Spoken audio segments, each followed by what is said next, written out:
Waiting for Rabbi Abadie to start.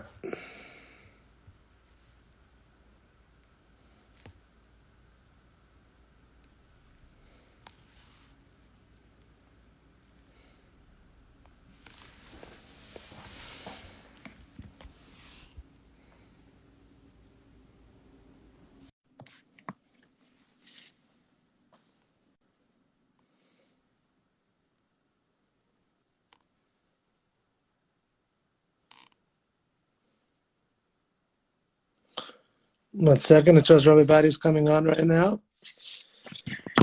Hi, Rabbi. Hi, how are you? How are you? We want to thank Syalerts for both having us both on. It's always a pleasure to be back. Thank you. So, Rabbi, first of all, we thank you for your time tonight. Real excited to see that you are not. I don't know if it's exciting or not. It's sad for us, but we're excited for you to see that you become the first senior rabbi of the United Arab Emirates, and we're really, really excited about it. Before we jump forward, I just wanted to learn a little bit about your past. If you could educate a lot of the followers out here that might not know who you are and everything you've done to the community. So, please. Well, I was born in Beirut, Lebanon. I'll go, far away to the past. I was born in Beirut, Lebanon. My parents were from Aleppo, Syria, that escaped Syria after the 1947 Haraye, 1947 uprising against the Jewish community there. After the partition plan of the United Nations to partition the land of Israel into a Jewish and an Arab state. I was born in Lebanon after over a decade or so after that they left, more than that, 13 years after they left. I lived in Lebanon for 10 years. Over there, things started to become problematic for the Jews after 1967 war. And we planned to leave Lebanon. We couldn't leave because we were refugees and no country will welcome us.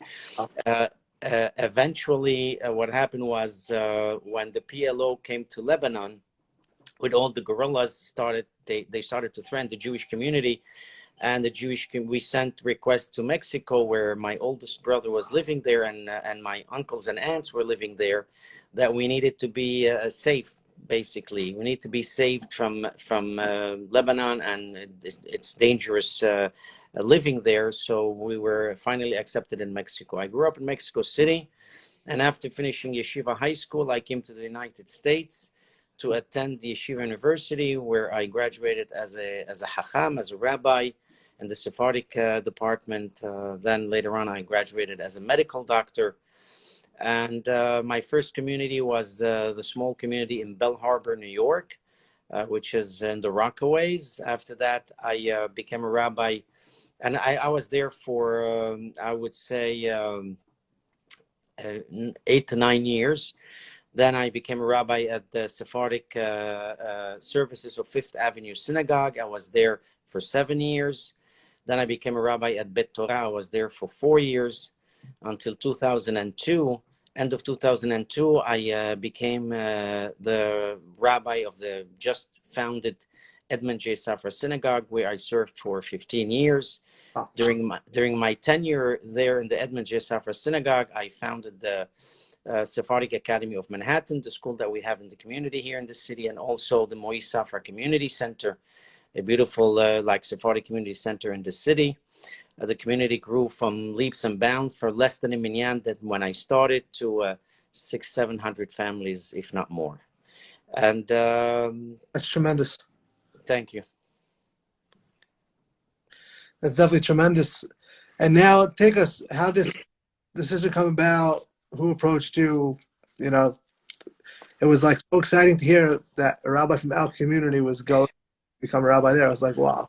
Right. So as a rabbi of the Edmond J. Safra Synagogue in the city, I practically built up an entire community, and we became the center of Judaism in Manhattan, in New York, and also center for Sephardic Judaism. And so we were able to get people from all over the world to visit us. They heard about it. They wanted to come.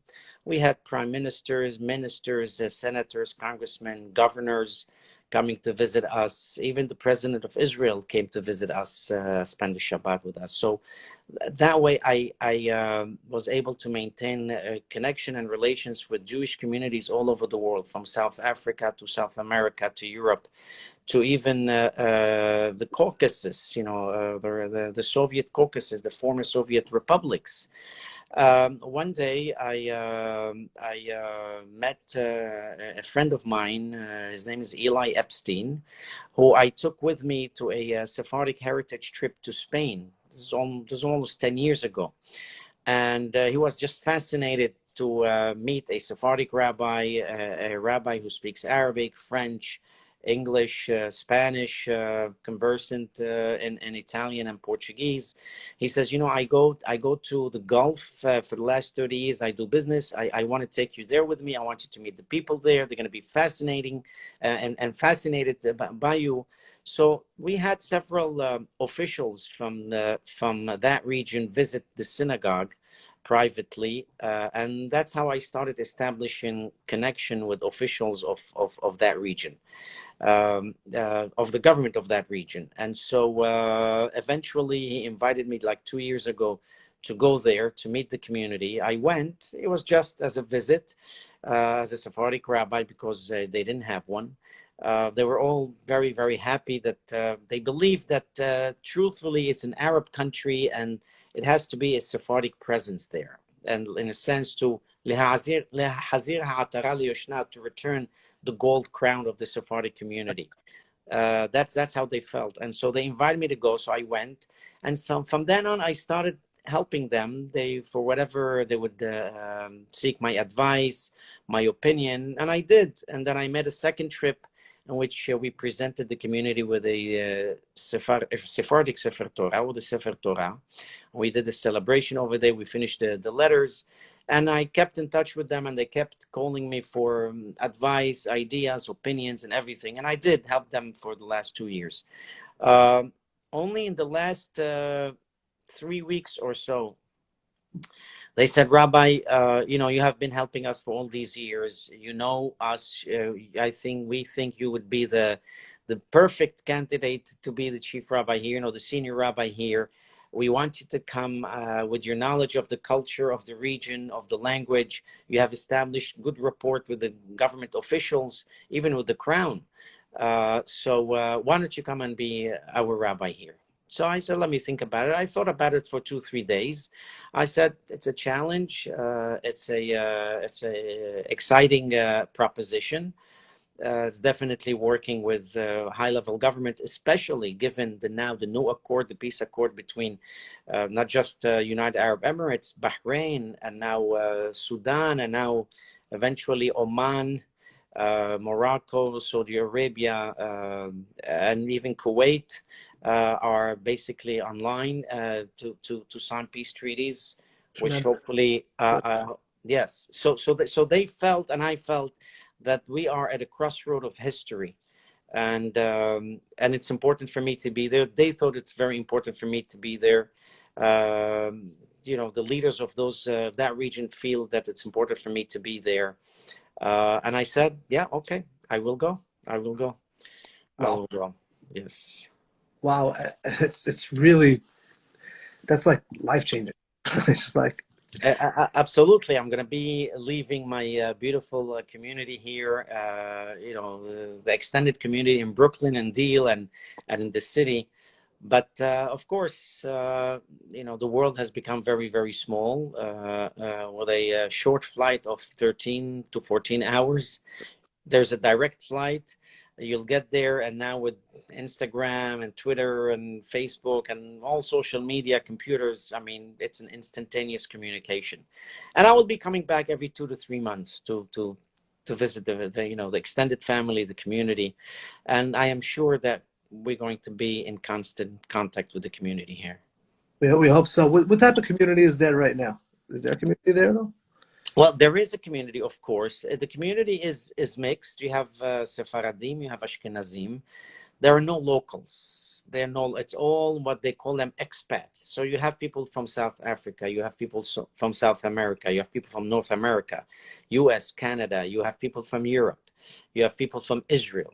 And from Europe, you have people from France whose origin are from Morocco, from Tunisia, from Algeria, from Libya, and you have from Israel also similar background of many of those Jews. So it's a mixed community. Their prayers are mixed in a sense. They say some Ashkenazi tunes, some Sephardic tunes, but eventually, as the community is going to grow, and we know it's going to grow, it's supposed to grow. We probably most likely will have separate minyanim, but of course all under the same umbrella of the Jewish Council of the Emirates. Nice. Do they have like, everybody keeps asking, I literally got 52 questions Yes. that were submitted to Syalerts, and people asked, what's the food situation there? Everybody wants to know, what is food like there? Right. So the wife of the president is a caterer, and she started catering only vegetarian in the last 2.5 years. When I was there, it was only vegetarian because they did not have meat, right? And after being vegetarian, they introduced fish, which is easier to get over there. And now they're starting to introduce, excuse me, they're starting to introduce meat. And especially probably going to be importing from Israel. Eventually, we're going to be bringing a shohet to the area to have our own meat and our own kosher product. And then, so like I said at the beginning, we're going to be importing products either from the United States or from Israel. When I was there in several supermarkets, I saw OU CRC products on the shelves. Wow. The supermarket. So there were, even for the last 2 years, there have been those products. Of course, no meat, nothing but whatever, ketchup, corn, things like that. They had OU certification or CRC certification. But eventually, we're going to make it a homegrown kosher certification and just homegrown product. As you know, importing is expensive, and we want to make sure that the prices are comfortable for everybody there. So I guess you're gonna have to add a couple more letters to your title. You're gonna have to become a shohet, a mohel.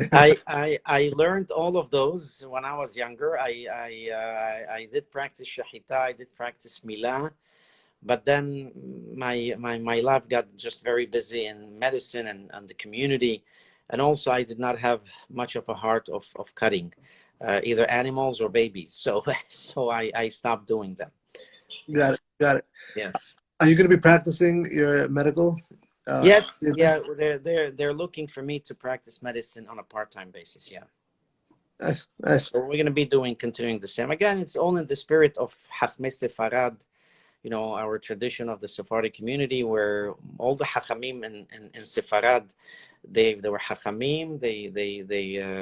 They served the community. They wrote Sefarim and everything. Yet at the same time, they had another profession, whatever profession they had in those times, either geographer, cartographer, financiers, military men, you name it, whatever professions they had at that time. There were rabbis that had those professions, and continuing with that tradition, with that masoret avotenu beyadenu, minhag avotenu beyadenu, I'm going to be doing that, serving the community, dedicating myself to avodat HaKadosh Baruch Hu, avodat Hashem, but at the same time also serving humanity in general with secular profession. That's amazing. That really is. It's the opportunity to really build up a community. It's I guess being born into the community here, it's taken for granted a little bit, but to really go and make it a life mission in order to make more people to do what you did in the city and to really bring there now is really, really tremendous. It's noteworthy. Yeah, I'm kind of known for that, of building communities. My first one was in Bell Harbor. Also, there was not even a minyan when I started there. And we built it to be a beautiful minyan, still small, but you have over 50, 60, 80 families. At the beginning, there were barely 10 families, where there was minyan only on Shabbat and once a month when I started in 1984. Now they have everyday minyanim. Wow. Even when I left in 1991, 92, they already had minyanim everyday classes in shiurim. Then in Chicago, I spent 1 year in Chicago because I was there in my medical school, my first year medical school. And I realized that in the neighborhood where I lived, there was no Sephardic Bet Knesset. There was only all Ashkenaz or Hasidim, but there was no Sephardic. And yet in the street, I was seeing a lot of Sephardic Jews. And I asked them, why don't you have your own minyan? They said, we have been trying for 10 years. We are unable, not succeed, didn't succeed. I said, oh, give me your names. I took the name of each one of them with their phone number. I said, would you be interested? He says, yes, we would. So I gathered 26 names. Keminyan Havaya, Shem Hashem. Wow. That's how it was. And the street and supermarkets and pizza stores and, and where the neighborhood, the Jewish neighborhood, I was seeing them. And I said, why didn't you go? He said, well, we tried for 10 years, we couldn't. So I'm going to try. I went around, I found a knis, an Ashkenazi knis that they had a Beit Midrash that they were not using. It was, the average age, to tell you, was like over 80, and they were barely had a minyan. It was a very, very old Ashkenazi knis synagogue. And so I asked them if I could use the Beit Midrash. They said, of course, go ahead. I said, this was on a Wednesday. I said, when can I start? He said, start this Shabbat, the Shabbos, They said, start this. I said, are you serious? Yes. I said, how much? He said, nothing, just come. Because they wanted, it was a dying, congregation, if I may use that term. And so I called all those 26. I had a meeting Thursday evening. This was Wednesday when I asked. They gave me the permission. Thursday, I had a meeting. People came to my house. I told them we're starting tomorrow night. They all showed up. We had a beautiful minyan. It was Perashat Beshalach. I remember 1987, beginning of 1987. Yes, end of 86, actually. It was like in December of 86. So, and from then on, that community, and then I left 1 year later. I was doing everything. I was doing the Hazanut. I was reading the Perasha. I was giving the Shiurim. I was giving the Derashot. All voluntary. I was not being paid. I didn't want to be paid. I started the Bet Knesset because I wanted people to come and pray. Very nice. And so after a year, I left because I had to come back to New York because my Bell Harbor community wanted me to come back, and I transferred to Downstate Medical School to be there. And to tell you that that community, first of all, the Ashkenazi congregation got bigger. More young people came. They really enjoyed a renaissance. So they attributed, and I attributed to the zechut that they let us pray there. Do you hear me? I hear you, everything you say. Yeah. So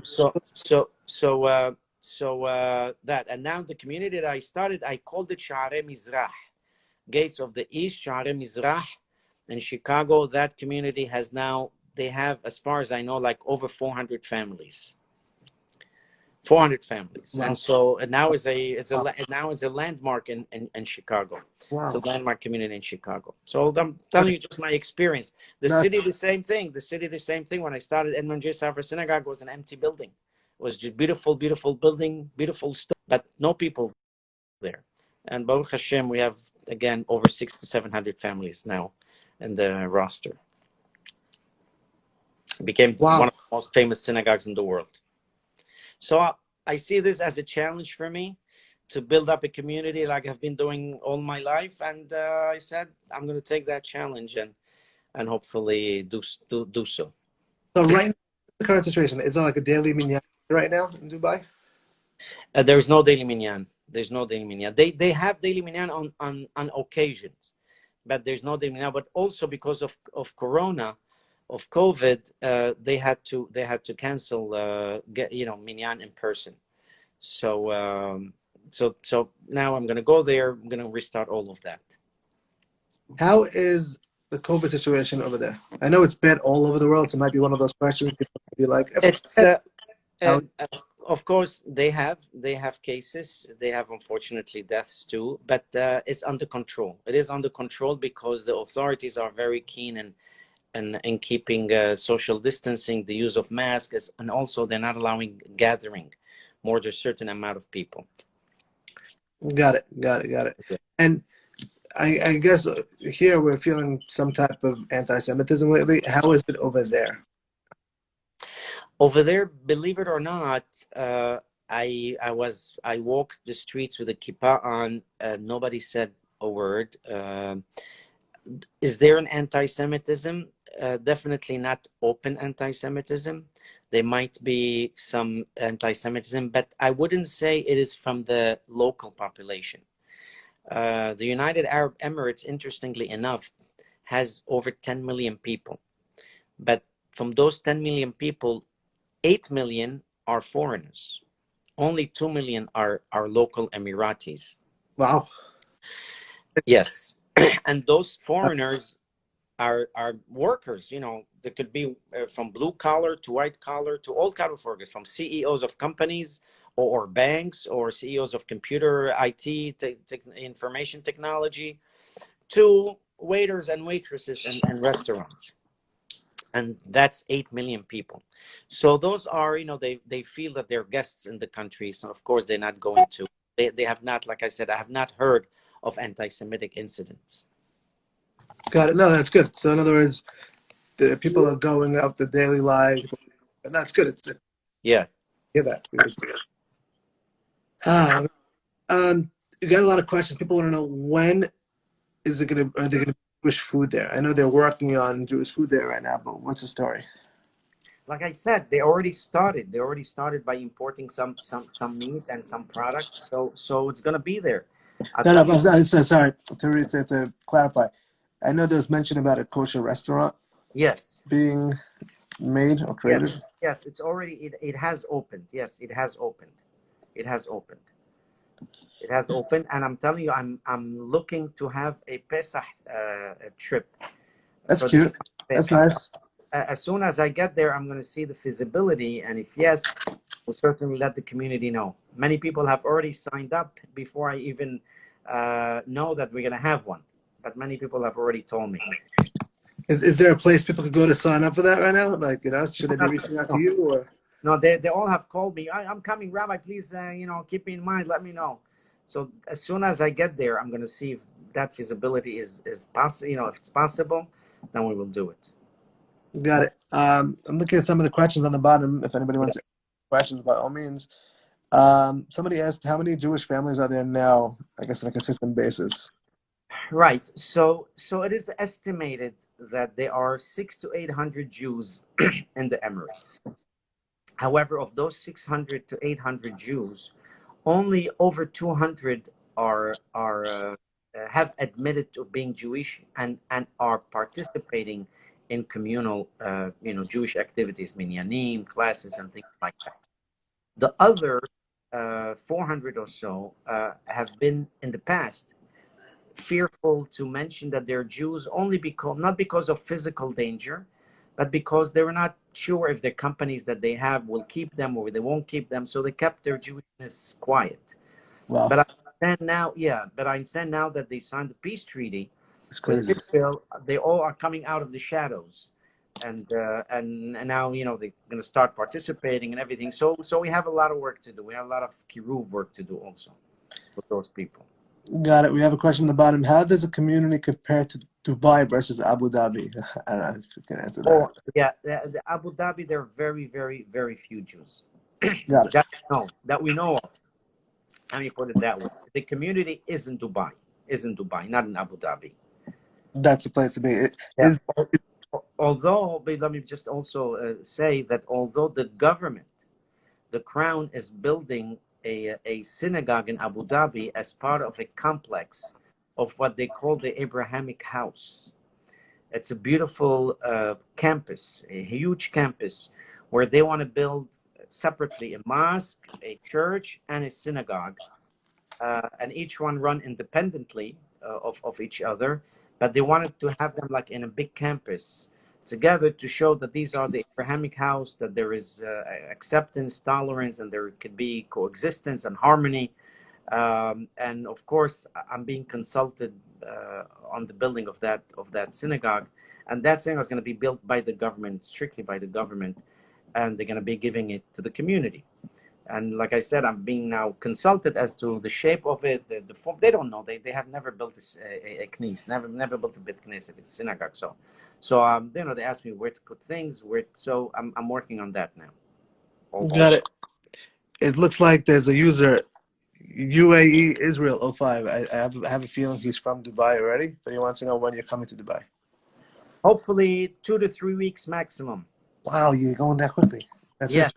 it was supposed to be even November 1st, but we're still looking for a place to live, and that has taken some time to find and adjust. But that's what holding things so far. Got it. We have a question also. What is the cost of living compared to NYC? Well, a dollar is worth like 367 dirham. That's the monetary value, the dirham. The cost of living is similar, believe it or not. It's a bit cheaper. I would say maybe 20% to 30%. Depends exactly what. Real estate is pretty much the same, I have to say. But other products like local fruits, vegetables, and things like that are like 20 to 30% cheaper than New York. So there are some things that are the same and something that are a bit less than that. What are like the housing costs? Well, here it is. For example, a three bedroom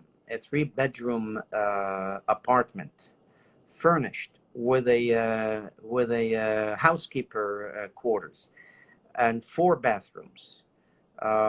It costs like 18,000 dirham a month, which is approximately 5.5 lakh. 55, yeah, $5,300, $5,400 a month.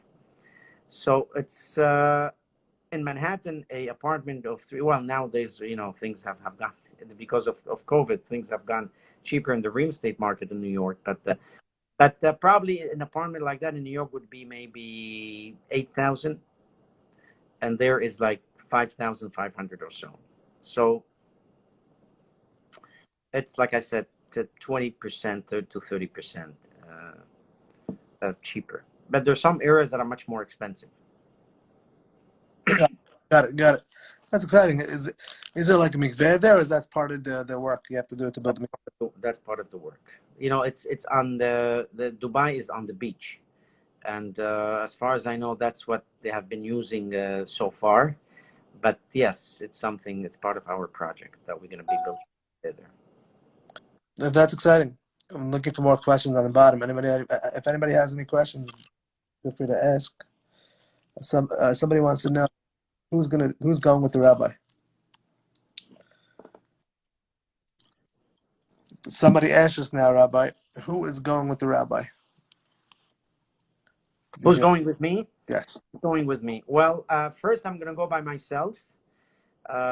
Several weeks until I set up everything and prepare everything, and then my wife will be joining me, and then eventually my children probably will come and visit. They're all settled here and they have their life, but yes, so we'll be going myself, then my wife will be joining me. It's only 13-hour flight. Tell them that's it. It's 13 hours. That's it.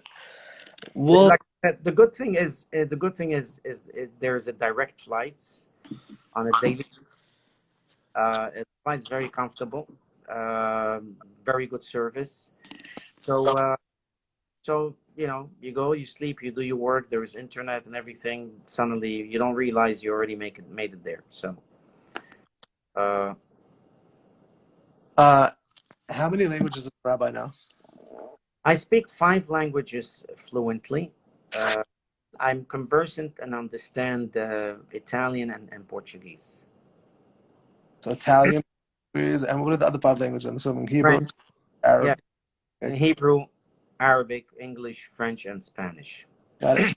I speak 3 languages: English, Hebrew, and fast. And fast? And fast, I speak fast. Sorry. No problem. When will they have direct flights from Israel to Dubai? I think they already had one, right? There already are 2 airlines, more than 2 airlines. You have El Al, is going to have direct flights. You're going to have Arkia, also is going to have direct flight. And I'm sure you're going to have Etihad, which is the Emirati airline, and also Emirates. The only thing that has stopped those yet is COVID. And so they have set as to start January. Wow, nice. But they have already signed bilateral accords between the two countries for the flights and everything. Even between Israel and Bahrain have already signed agreements for flights, for direct flights. Nice. Flight is like 2.5 hours from Dubai to Tel Aviv. So it's like New York to Miami. And I see a lot of shout outs to your wife of how much a shotara she is to be able to travel with you to all these different places, and it's not easy. So Thank you. Yeah. It's not that she's a trooper, as they say. She's good, and if I could say, her mother, before we got married, told her, "If you marry Ellie, your life is going to be very interesting." and she was right. She was right. Yeah. Let's see what else we got over here. Is English well known there? English is actually the lingua franca. No way. Oh yes, I mean, of course, Arabic is the official language, but English is the lingua franca because you have, as I said, 8 million foreigners, and those foreigners are from A to Z of countries, from Afghanistan to Zimbabwe and all the countries in between. They have actually people there from 194 countries that comprise the United Nations. So those people, the only way to communicate, somebody from Afghanistan and somebody from Argentina, only English they can communicate. And so English is the lingua franca. All the signs are in English and in Arabic, and all business transactions are practically done in English. Only government transactions are done in English and Arabic. So a government document has Arabic and English. So English is the second language. As I said, that's language that all the foreigners talk to each other. Understood. Interesting. I'm looking at the bottom to see what other question we have.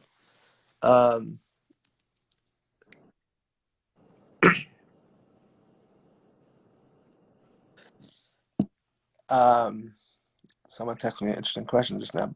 They asked me about how do they dress in Dubai? In Dubai, the Emiratis dress like Emiratis, most of them, the white garb and with the kafiyeh, the dagal, they Out do. of Aladdin, like that, right? Excuse me. Like out of Aladdin. Yeah, I guess if you say so, yes. The movie Aladdin. I don't know if you ever heard. Yeah. Pretty much like that, but that's only the Emiratis dress like that. The foreigners, they wear anything, regular, as though you're down in New York. One thing I have to say that I was very impressed when I was there is that there are signs that say, "Please dress modestly." No way. Yes. I wish I had that here.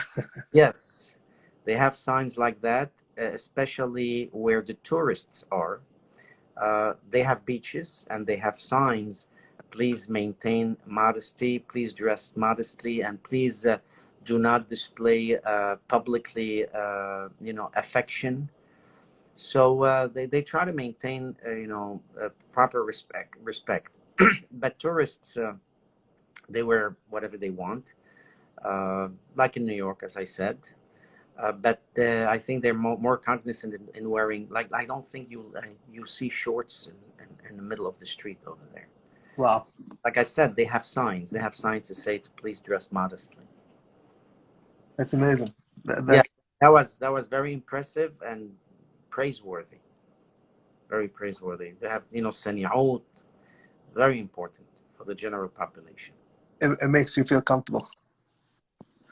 Yeah. When you start a minyan, right? Do you start a minyan by saying, "Hey, let's try to get like a Nets minyan"? Do you pick like an 8 o'clock minyan? Like, how does that work? Well, I think the minyan will be maybe around 7 or 7:30, because again, in the winter, Nes is around that time. and there's no Eastern Standard Time. Oh, no way. Okay, because we have it this way. They don't change that. So you end up having sunrise around 7:10, 7. I think 7:29 is the latest sunrise. So Nes is basically talking about starting around 7 o'clock during that time. But yeah, probably we will make a time in which is comfortable for everybody, not too early, not too late. And as the community grows, that's how I started with at the Safra Synagogue. Our first minyan, when we started the minyanim, we made it at 7:15 a.m. We thought it was the right time. We didn't have enough for Nes, we didn't have enough for later, so 7:15. And then as the community grew, we started a Nes minyan, and it grew even more. We started a later minyan. So that way we could serve anybody and everybody who they want to come, they want to pray, but their schedule differ. And so, inshallah, we will have that problem, so we could resolve it that way. Got it. And what type of class? Now I'm asking more the religious questions. Sorry if to go that way, but I'm just curious because I've never started a community before. So I'm just curious, in your experience, what type of subjects do you teach in order to mekarev the community? Do you do Gemara class? Okay. Right. Yeah. So if I may say, the community is very similar to our community. You have learned people and you have not so learned people, or very little learned people. And so I have to tailor. I already decided with the president he's going to have a havruta with me because he's a learned man. So we're going to have havruta, Gemara, Masechet, Daf Yomi. But you're talking about few people. But then there are all the other ones that they're just beginning. They just want to learn. And so I have to tailor what I'm going to teach. So I will have time for him and time for the others. And some of them, they might just need a little bit of halakha, basic halakha so they know how to run their daily lives and things like that. Got it. I just got it.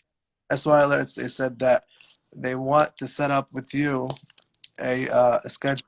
This way, when people know when they're coming to Dubai, an itinerary, who they should call, what hotels are around, what restaurants are around. So I'm going to let them deal with that with you. We will do that, God willing. Tell them to give me a month from being there. I'll have all that set up, and we'll let you know about it. So when they come, they'll know where to go, what to do, and things like that. Got it. No, that's interesting. I'm looking up bottom. Sorry, it's so small letters, and my eyesight's not great.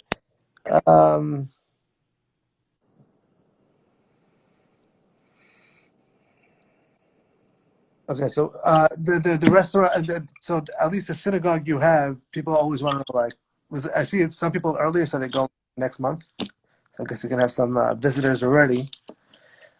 Whoever's visiting, please put on a mask on the airplanes. Do us all a favor, okay?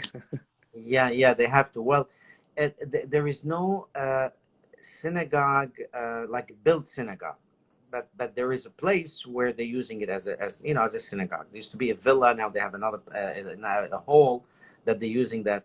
So as soon as I get there, again because of Corona, the rules there that non-families, they cannot be more than 6 people. So you can't have a minyan. But once I get there, I'm confident that I could convince the officials there, the authority, to at least let us have a minyan, 10 people and not 6 people, which I believe they can, because they did give permission for Rosh Hashanah and Kippur and Sukkot. They allowed them over 200 people. And so you can get these exemptions. So once I get there, I trust that I'll be able to extend from 6 people at least to 10 people. But before you leave, can you talk to our governors here in order to make exemptions for us right now? Because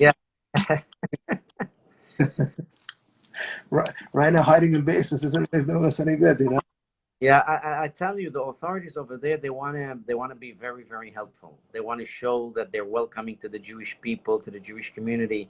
So they're going to go that extra mile to give us exemptions, because they want to say we are welcoming to the Jewish people, and that's why I believe we can do that.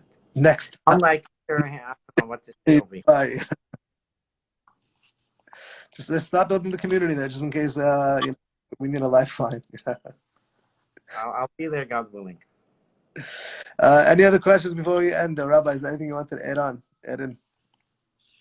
Anybody or whatever? Anyway, I'm looking forward to being there, to build up the community, to bring Torah there, to teach, to really lekarev levavot of the community, and I'm sure it's going to be a place where Jews from all over the world are going to be coming.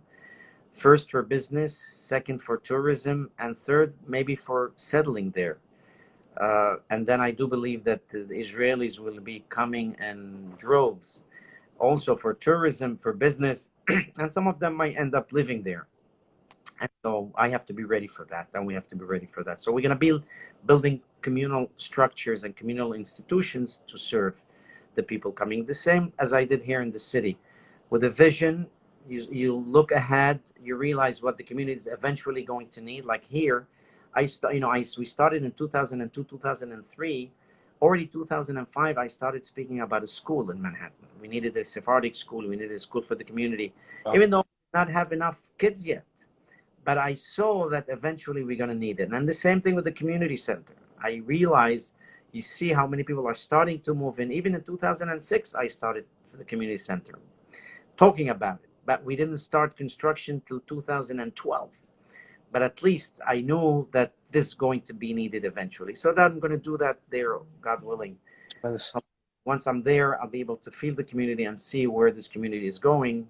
And with a little bit of vision and Sa'ata Dishmaya, we'll be able to build the communal institutions that are needed. It's tremendous, and they definitely picked the right rabbi in order to really lead this initiative. Are there any other public figures public religious figures? Anybody else joining you, or this is totally you right now? Well, I mean, there is a young Chabad fellow there who's now teaching the little kids. So probably he'll be working with me, and we'll see what we can do. But the only thing I could say is, I want to invite the community to come visit. Hopefully, if I'm able to do a Pesach program there, looking forward to seeing many of my dear friends here to come there, either visit. I understand there is the bike ride taking place next week in Dubai.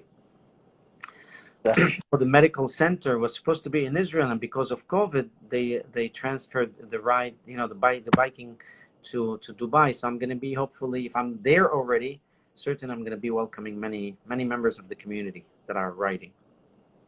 Got it. No, that's wild. It'll be another version of like Bike for Chai. We'll have it in Dubai. Yeah, something like that. Exactly, something like ride from Dubai to. Yeah.